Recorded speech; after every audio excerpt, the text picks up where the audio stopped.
ఒక స్టూడెంట్ అనానమస్గా హైదరాబాద్లో 100% ఫ్రెషర్గా job ఇప్పిస్తాం. 1.8 lakh అవుతుంది. ఇది నిజమా అబద్ధమా?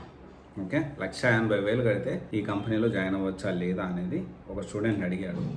సో అనానిమస్ కాబట్టి నేను కంపెనీ నేమ్ అయితే నేను చెప్పలేను. నేను ఇది చాలా ఫ్రీక్వెంట్గా అడుగుతాను. సో బేసిక్గా దీన్ని కొంచెం రీసెర్చ్ అనేది మనం చేయాలి. బ్యాక్గ్రౌండ్ నుంచి జాబ్లో జాయిన్ అవుతూ కంపెనీ ఫేకా జెన్యూన్ అని ఎలా కనుక్కోవాలి? So first of all backdoor అనేది లీగల్ కాదు. బ్యాక్డోర్ నుంచి వెళ్తున్నారంటే గుర్తుపెట్టుకోండి, ఇప్పుడు ఒకవేళ మీరు జాయిన్ అయినా ఎప్పుడు మీరు కంపెనీ నుంచి బయటకు వస్తారో చెప్పలేము, ఎప్పుడు కంపెనీ క్లోజ్ చేస్తారో కూడా చెప్పలేము. దాని తర్వాత ఏం చేయాలి? ఏం చేయలేము. మా అయితే కేసు పెట్టగలుగుతాం. ఆ కేసుల చుట్టూ తిరుగుతూ మన కెరియర్ని మన లైఫ్ని నాశనం చేసుకోవడం కరెక్ట్ కాదు. అండ్ ఎన్నిసార్లు చెప్పినా కానీ చాలామంది అడుగుతూనే ఉంటారు. సో దానికి కూడా కారణం లేకపోలేదు.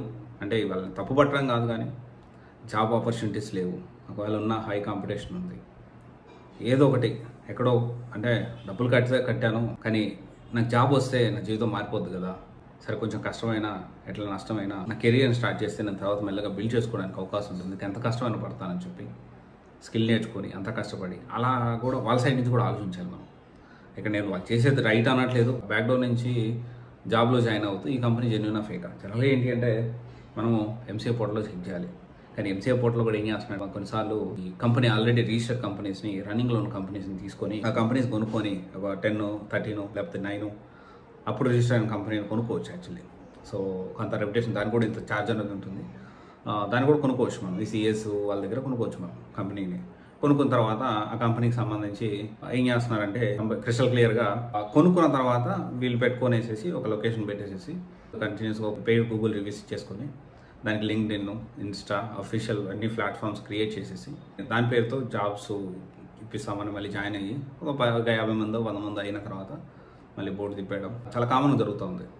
అండ్ అది కూడా మనం నమ్మడానికి లేదు. ఒక చోట కాదు ఇంకో చోట బ్యాక్డోర్లో వెళ్ళే కంపెనీ రియల్ ఫేక్ అని ఖచ్చితంగా మనం తెలుసుకోవచ్చు. అక్కడ కూడా ఏంటి అంటే లింక్డ్ఇన్, ఇది reviews, Google reviews and Glassdoor reviews కూడా మీరు ఒకసారి క్రాస్ వెరిఫై చేయండి, కొంచెం పర్సనల్గా చేస్తే. ఒకవేళ ఎంత పాజిటివ్ రివ్యూస్ పెట్టుకున్నా ఖచ్చితంగా మనకి దాంట్లో ఆ కంపెనీ లోటుపాట్లని మనకు తెలుస్తాయి. అండ్ తర్వాత వచ్చేసి ఏంటి అంటే లింక్డ్ఇన్ అంటే లింక్డ్ఇన్లో ఆ కంపెనీలో పనిచేసే ఎంప్లాయీస్ వేరే వాళ్ళు అంతా కూడా మాట్లాడడానికి టచ్లో వెళ్ళడానికి ట్రై చేయండి.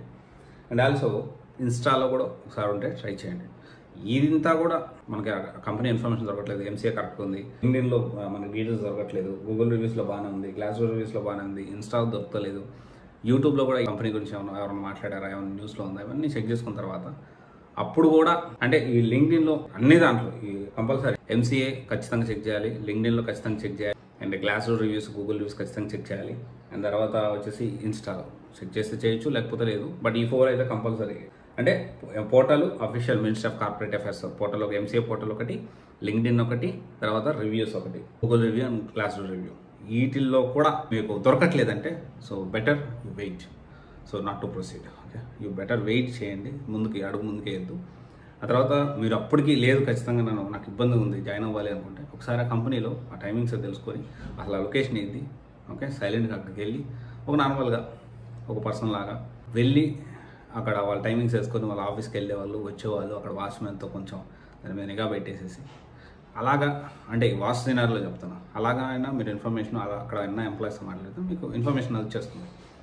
సో అలా కాకుండా నాకు ఈ కంపెనీ నుంచి ఆఫర్ లెటర్ వచ్చింది, జాయిన్ అవ్వాలా వద్దా? బేసిక్గా ఏంటి అంటే బ్యాక్డోర్ జాబ్స్ కోసమే క్రియేట్ చేసిన కంపెనీస్ అనేవి ఉంటున్నాయి ఈ మధ్య.